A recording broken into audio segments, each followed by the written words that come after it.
Il a été élu 4 fois d'affilée meilleur joueur africain. Il a porté Manchester City au sommet du football mondial. Et pourtant, il est souvent oublié ou sous-classé quand on parle des plus grands milieux de terrain du monde. Voici l'histoire de Yaya Touré, le milieu de terrain oublié du football mondial. Bonjour, bonsoir et bienvenue sur Icon Story. On est parti.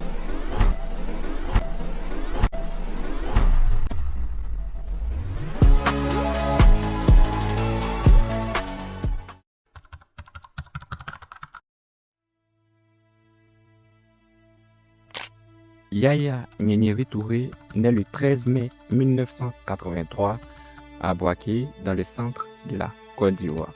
Il grandit dans une famille modeste de 9 enfants.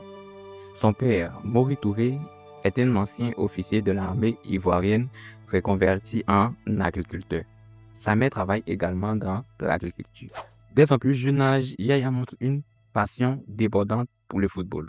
Il joue pieds nus dans les rues d'Abidjan avec ses amis et ses frères, notamment Kolo, qui sera footballeur professionnel. Pour aider sa famille, Yaya et Kolo cirent des chaussures dans les rues, une activité qui leur permet de gagner un peu d'argent.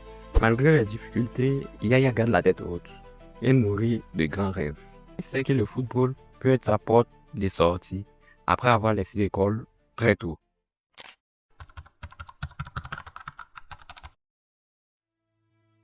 En 1996, à l'âge de 13 ans, il rejoint l'académie de l'ASEC Mimosa d'Abidjan, sous recommandation de son mentor Patrick Van Reichentam. Sous tutelle du coach français Jean-Marc Guillou, il apprend les bases du football professionnel. À l'ASEC Mimosa, Yaya se distingue rapidement par sa vision du jeu, sa technique et sa capacité à lire le jeu, ce qui lui vaut le surnom de l'ordinateur en Côte d'Ivoire. En 2001, à 18 ans, Yaya quitte la Côte d'Ivoire pour le club belge de Beveren, grâce à un partenariat entre l'ASEC Mimosa et Beveren. Une fois là-bas, il s'adapte rapidement au football européen et suscite l'attention de plusieurs clubs.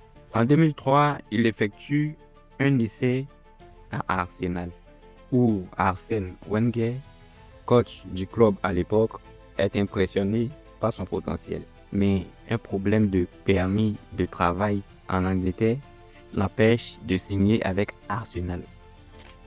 Pour finir, il signe avec le club Metalurg Donetsk en Ukraine, où il continue sa progression. Après une saison réussie en Ukraine, Yaya rejoint le club Olympiakos en Grèce en 2005.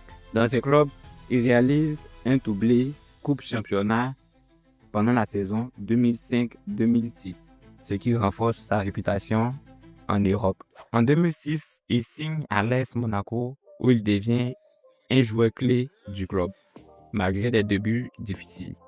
Son passage en France lui ouvre les portes du FC Barcelone, où il remporte la Ligue des Champions en 2009 et devient un pilier du milieu du terrain du club. Mais là où il connaîtra un grand succès, c'est à Manchester City. Et c'est de ça dont nous allons parler maintenant.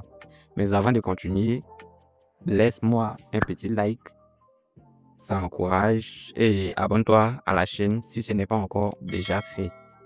On continue.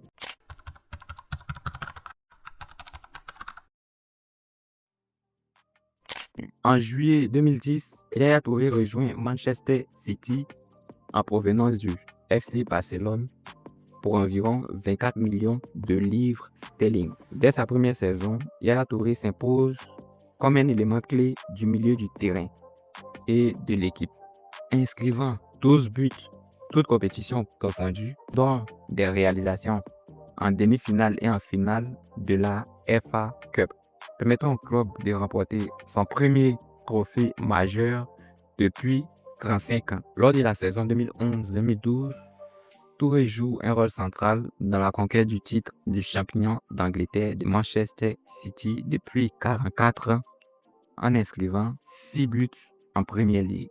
La saison 2013-2014 marque l'apogée de sa carrière en club, Il inscrit 20 buts en Premier League, se classant troisième meilleur buteur du championnat en tant que milieu de terrain et totalise 24 buts, toutes compétitions confondues.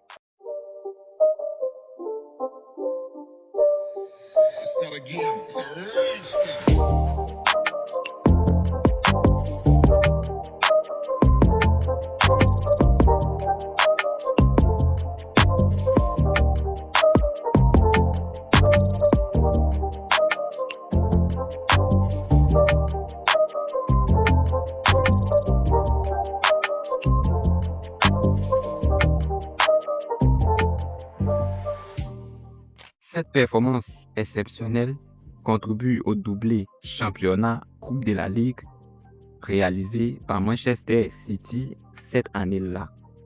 Au total, Yaya Touré dispute 292 matchs et marque 81 buts entre 2010 et 2018 avec Manchester City. Son impact sur le club est immense, tant par ses performances sur le terrain que par son leadership.